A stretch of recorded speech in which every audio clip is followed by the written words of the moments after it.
नमस्कार, मैं हृदय कुमार पर आप सबों का हार्दिक अभिनंदन स्वागत करता हूं। और आज सुबह मैथ्स डेली में मैं लेकर के हाजिर हूं प्रतिशत। और बीपीएससी ने जो क्वेश्चन पूछा था बीपीएससी टीआरई 2.0 में, तो प्रतिशत से क्वेश्चन पूछा था और उन्हीं क्वेश्चन को लेकर के मैं हाजिर हूं। तो आइए देखते हैं कि किस तरह का क्वेश्चन है। पहला क्वेश्चन है कि एक फल विक्रेता के पास कुछ सेव थे, वह 40% सेव बेचता है। जो सेव थे तो उसका 40% बेच दिया, है ना, यानी शेष कितना हो गया, 60% बच गया। और उसके पास अभी भी 420 सेव है, यानी कितने का 60% 420 होगा। तो हम इसमें देखेंगे 700 का 60%, 7 6 42, आंसर हम फटाक दे मरेंगे ही होगा। अब दूसरा क्वेश्चन है और कैसे बनाएंगे इसको मैं बताऊंगा। अगर आप मेरे चैनल पे नए हैं तो प्लीज मेरे चैनल को सब्सक्राइब कीजिए, लाइक कीजिए, शेयर कीजिए, कमेंट कीजिए। अगर फेसबुक पर देख रहे हैं वहां फॉलो कीजिए, शेयर कीजिए, कमेंट कीजिए और शेयर जरूर कीजिए अपने दोस्तों के पास। ये ज्ञान सिर्फ अपने पास ही मत रखिए, क्योंकि सक्षमता की परीक्षा जो दे रहे हैं हमारे नियोजित शिक्षक, उनके लिए भी है। सीटेट, डीएलएड या बीएड एंट्रेंस एग्जाम की जो तैयारी कर रहे हैं उनके लिए भी है। तो चलिए देखते हैं दूसरा क्वेश्चन।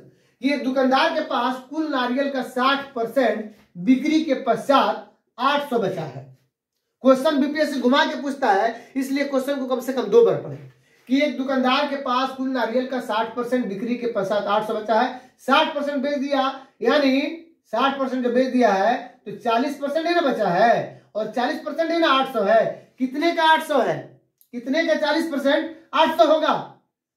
तो लेकिन ये कुल इसमें था कि मूलतः उसके पास थे, यानी कुल कितने सेव थे, और इसमें है कि कितने नारियल की बिक्री हुई। देखिए क्वेश्चन यहां घुमा दिया है, बिक्री हुई। और आइए इन दोनों क्वेश्चन पे हम बात करेंगे।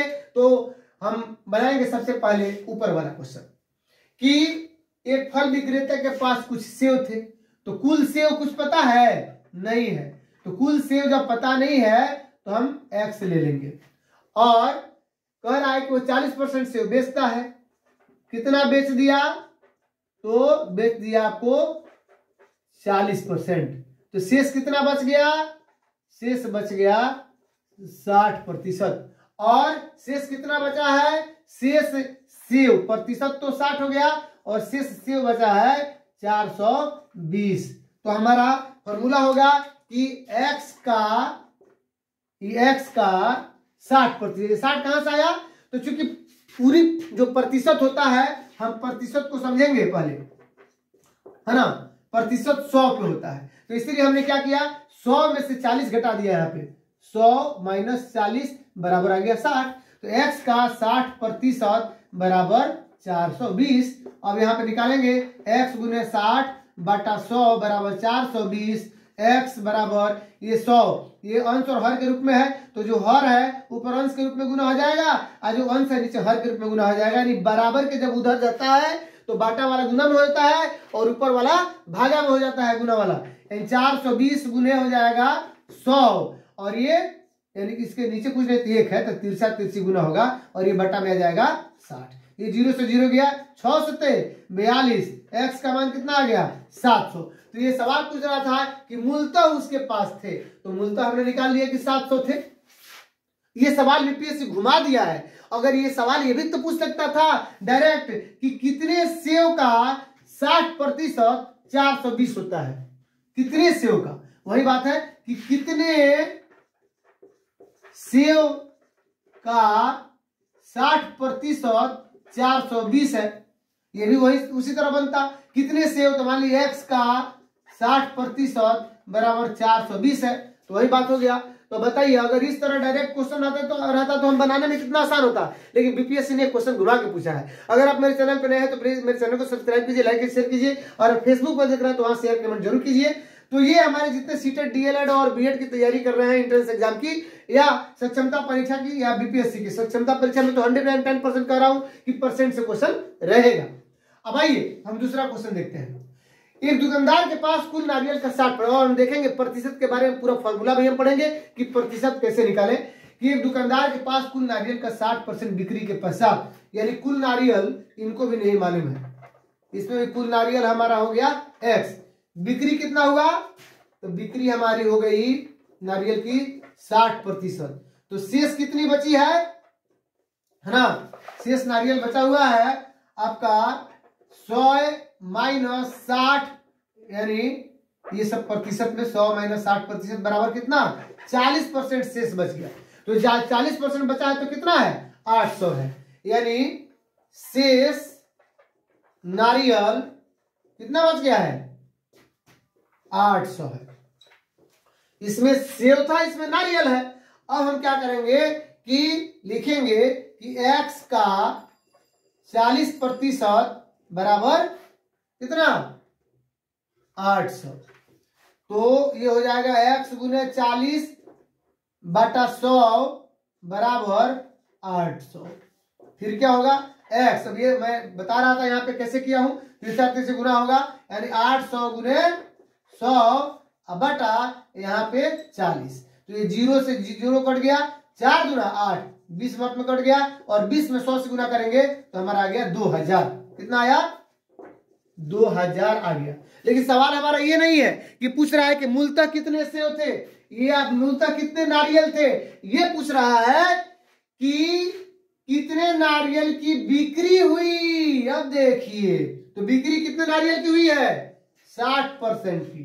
तो हम लिखेंगे 2000। अब देखिए अब जैसे हमारा आंसर आएगा तो परीक्षार्थी यहाँ 2000 में फटाक दे टिक मारेगा।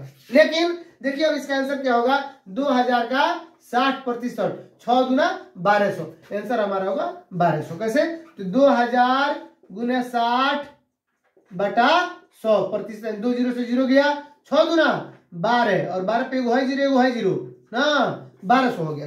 तो आइए हम देखते हैं कि प्रतिशत कैसे निकाले और तब हम मारेंगे इसको 1200। क्योंकि यहाँ कुल अगर नारियल पूछता तो हमारा आंसर हो जाता 2000, लेकिन ये पूछ रहा था कुल कितने नारियल की बिक्री हुई।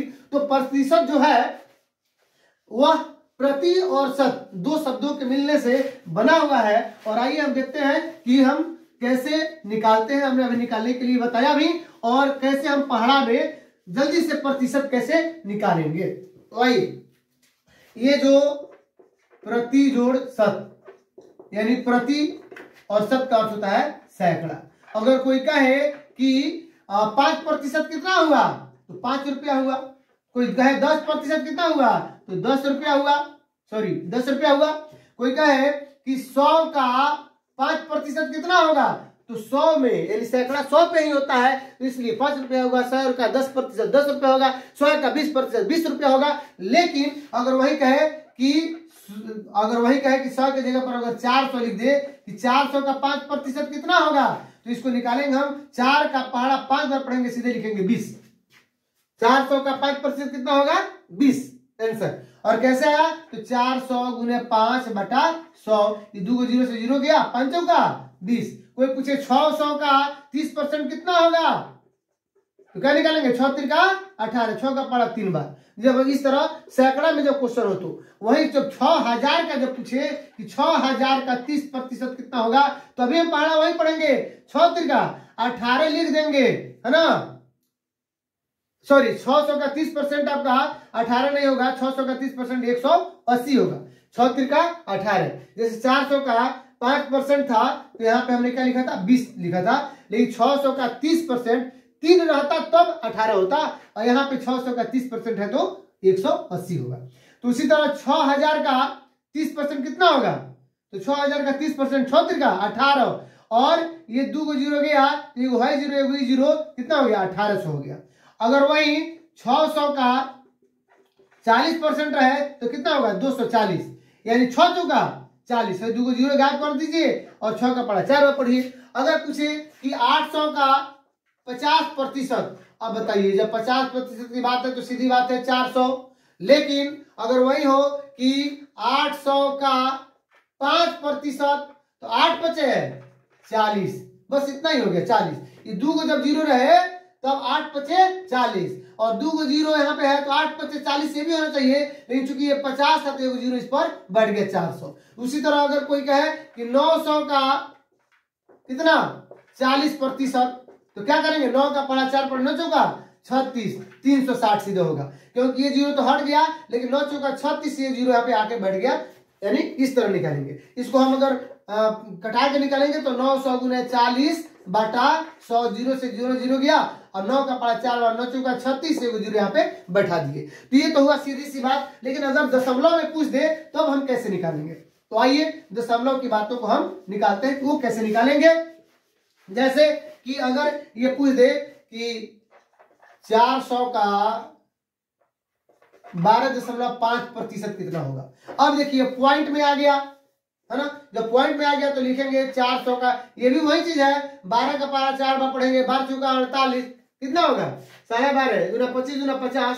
देखिए इसका आंसर होगा तो 400 गुने 12.5